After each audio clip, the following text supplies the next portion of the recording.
નમસ્કાર વિદ્યાર્થી મિત્રો, હું શૈલેષ દલસાણિયા નિરંજન સ્કૂલમાં આપણે હાર્દિક સ્વાગત કરું છું. હવે આપણે સ્ટાન્ડર્ડ 12th કોમર્સમાં સબ્જેક્ટ ઇંગ્લિશમાં unit 8 read 2 haven of freedom આજે આપણે સમજવાના છીએ. ખાસ ધ્યાન રાખજો. હેવન ઓફ ફ્રીડમ છે એના લેખક છે રવિન્દ્રનાથ ટાગોર. રવિન્દ્રનાથ ટાગોર એટલે બહુ મોટું નામ. ઇંગ્લિશ લિટરેચરમાં સૌથી મોટું નામ છે, એમાંય ભારત લેવલે, કે જેણે ભારતમાં ઇંગ્લિશ સાહિત્યમાં સૌથી મોટું યોગદાન આપેલ છે. પોતે ઘણા બધા સાહિત્યો લખેલા છે, નોવેલ, ડ્રામા, પોએટ્રી, બરાબર, અલગ અલગ છે. એને પુસ્તકો પોતાના લખેલા છે.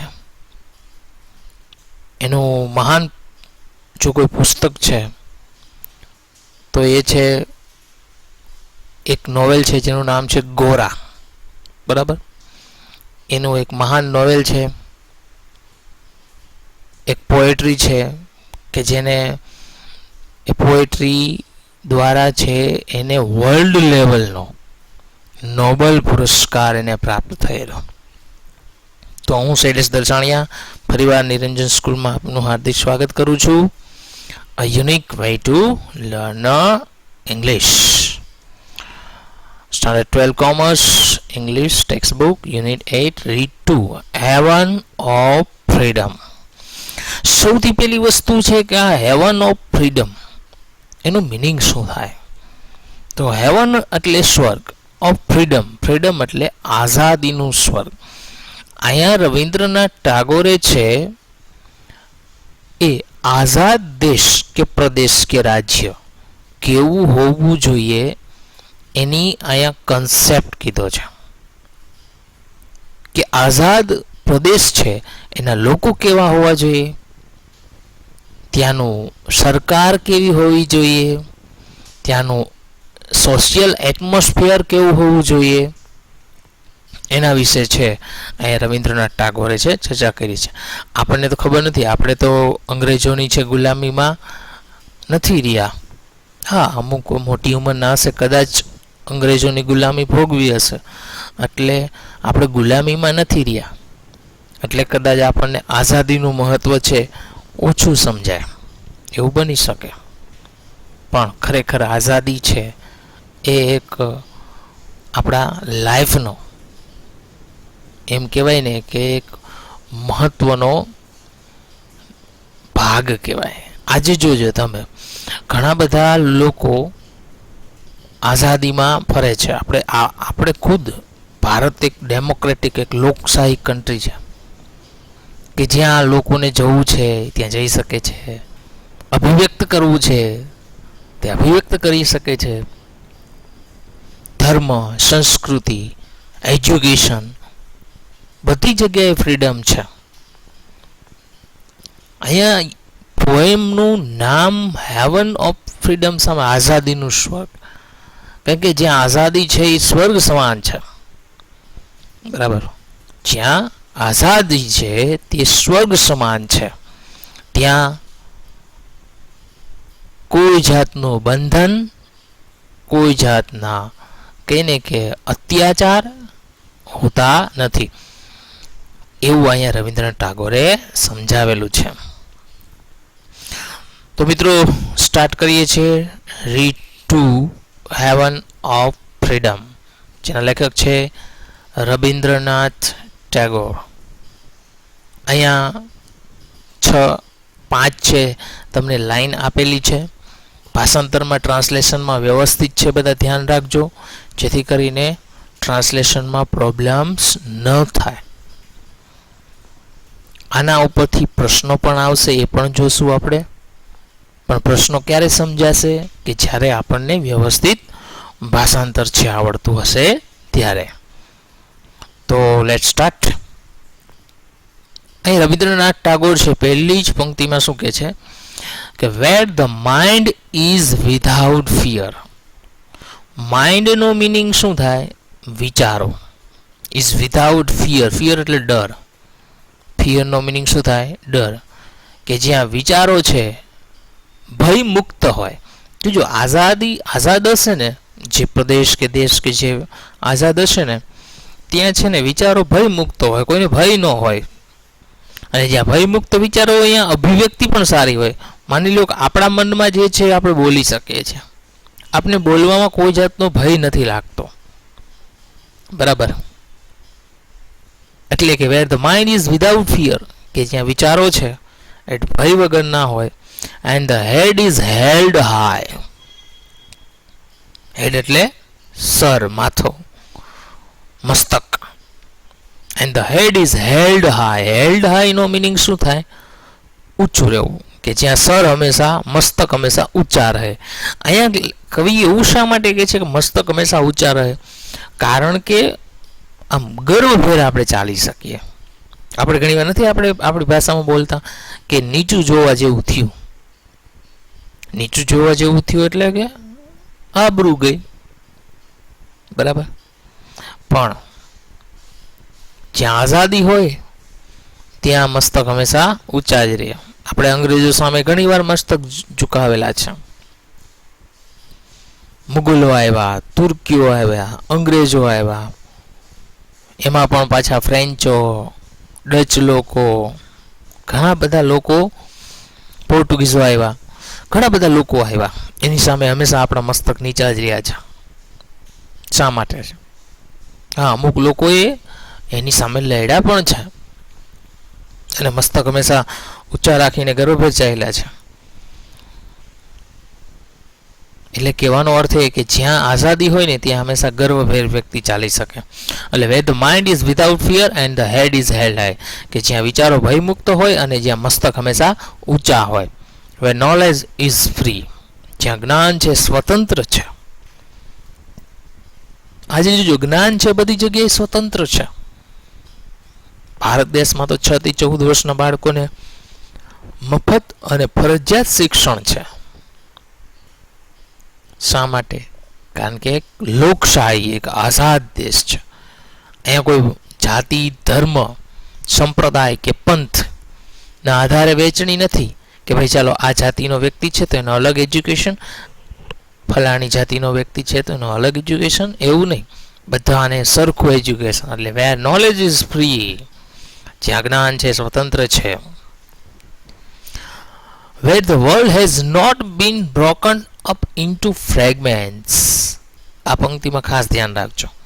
Where the world એટલે દુનિયા, has not been broken એટલે વહેંચાયેલી, ભાંગેલી, up into the fragment એટલે વિભાગ, કે જ્યાં દુનિયા છે જુદા જુદા વિભાગમાં વહેંચાયેલી હોતી નથી. By narrow domestic walls. Narrow એટલે સાંકડી, ડોમેસ્ટિક એટલે પ્રાદેશિક, વોલ્સ એટલે દિવાલો, કે જ્યાં દુનિયા નાની પ્રાદેશિક દિવાલોમાં વહેંચાયેલી, જુદા જુદા વિભાગોમાં વહેંચાયેલું હોતી નથી. મીન્સ કે અહીં કવિનો કહેવાનો અર્થ શું છે કે જુદા જુદા વિભાગમાં ન હોય, એક સંપ હોય, સહકાર હોય, એક યુનિટી હોય. જ્યાં આઝાદી હોય ને ત્યાં, તમને ખ્યાલ હોય તો આપણા દેશમાં અંગ્રેજો આવ્યા હશે ત્યારે 562 રજવાડા હતા. સરદાર વલ્લભભાઈ પટેલે એ 562 રજવાડાનું વિલીનીકરણ કર્યું હતું. એને એકજૂટ કર્યા, કારણ કે સરદાર વલ્લભભાઈ પટેલને ખબર હતી કે જે અહીંયા યુનિટી હશે ત્યાં તાકાત, શક્તિ વધી જાય, અને જ્યાં ટુકડા ટુકડા હોય ત્યાં તાકાત અને શક્તિ ઘટી જાય. એટલે જ્યાં આઝાદી હોય ત્યાં ટુકડા ન હોય, સંગઠન હોય, યુનિટી હોય, એકતા હોય, જેને આપણે કહીએ ને. આગળ જોઈએ. વેર વર્ડ્સ એટલે શબ્દો, come out from the depth of truth. Depth એટલે શું થાય? ઊંડાણ. અને ટ્રુથ એટલે સત્ય, કે જ્યાં શબ્દો છે સત્યના ઊંડાણમાંથી આવે છે. મીન્સ કે માણસો સત્ય બોલે. ગુલામી વખતે શું થતું કે લોકો કોઈને ચાપલુસી કરવામાં ખોટું બોલતા, જ્યારે આઝાદીમાં બધા સત્ય બોલે, કારણ કે સત્ય બોલવાનો બધાનો અધિકાર છે એટલે સત્ય બોલી શકે છે. એટલે ફ્રીડમ હોય ત્યાં બોલી શકે, આઝાદી હોય ત્યાં બોલી શકે. બરાબર. હું તમને આનું એક એક્ઝામ્પલ આપું. કોઈ બાળક છે ક્યાંય બહાર રખડવા ગયું હોય, ફ્રીડમ હોય છોકરાને, તો એ એના પપ્પાને આવીને સાચી હકીકત જ કહેશે કે હું અહીંયા ગયો હતો. એ સત્ય બોલશે. પણ જો ફ્રીડમ ન હોય, બીતું હોય છે, તો એ બાળક સાચું નહીં બોલે. શા માટે? કારણ કે એને ફ્રીડમ નથી. એટલે જ્યાં ફ્રીડમ હોય ત્યાં ટ્રુથ પણ હોય. બરાબર. ફરી વાર જો ભાષાંતર કરું છું બધી લાઈનનું. Where the mind is without fear and the head is held high, કે જ્યાં વિચારો છે ભયમુક્ત હોય છે ને મસ્તક હંમેશા ઊંચા હોય છે. વેર નોલેજ ઇઝ ફ્રી, કે જ્યાં જ્ઞાન સ્વતંત્ર છે. Where the world has not been broken up into the fragments by narrow domestic walls, કે જ્યાં સાંકડી પ્રાદેશિક દિવાલોમાં દુનિયા છે જુદા જુદા વિભાગોમાં વહેંચાયેલી હોતી નથી. Where words come out from the depth of truth, કે જ્યાં શબ્દો છે સત્યના ઊંડાણમાંથી આવે છે. હવે આના ઉપરથી મિત્રો આપણે પ્રશ્નો પણ સમજી લઈએ છીએ. પહેલો પ્રશ્ન છે, vote is the effect of narrow domestic walls, કે સાંકડી પ્રાદેશિક દિવાલોની શું અસર છે? તો કે the narrow domestic walls are the division અમંગ the people, કે લોકોમાં ભાગલા પાડે છે બેઝ ઓન ધેર કાસ્ટ, એટલે જ્ઞાતિ, ક્રીડ એટલે પંથ સમુદાય, કલર એટલે કે રંગભેદ, ઓર કલર રિલિજન્સ એટલે રંગભેદ, અથવા કલર અથવા રંગો અથવા રિલિજન્સ એટલે ધર્મ, ઓર અધર બેઝલેસ સુપરસ્ટિશન, અથવા તો બીજા અમુક અંધશ્રદ્ધાને આધારે. આ ડોમેસ્ટિક વોલ છે એ લોકોમાં વિભાગ પાડે, કાસ્ટ વાઇઝ છે, ધર્મ વાઇઝ છે, રંગ વાઇઝ પણ હોઈ શકે. ક્વેશ્ચન નંબર 2 જોઈએ. The stanza speaks about the unity of the nation, true or false? તો કે ટ્રુ. આ પંક્તિ છે એ દેશની એકતા માટે છે.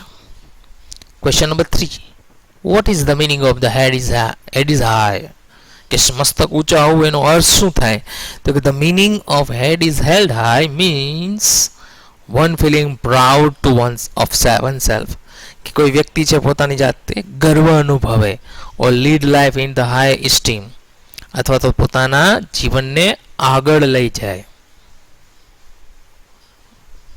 ત્યાર પછીનો પ્રશ્ન છે ચોથો, what message does the last line of the stanza convey,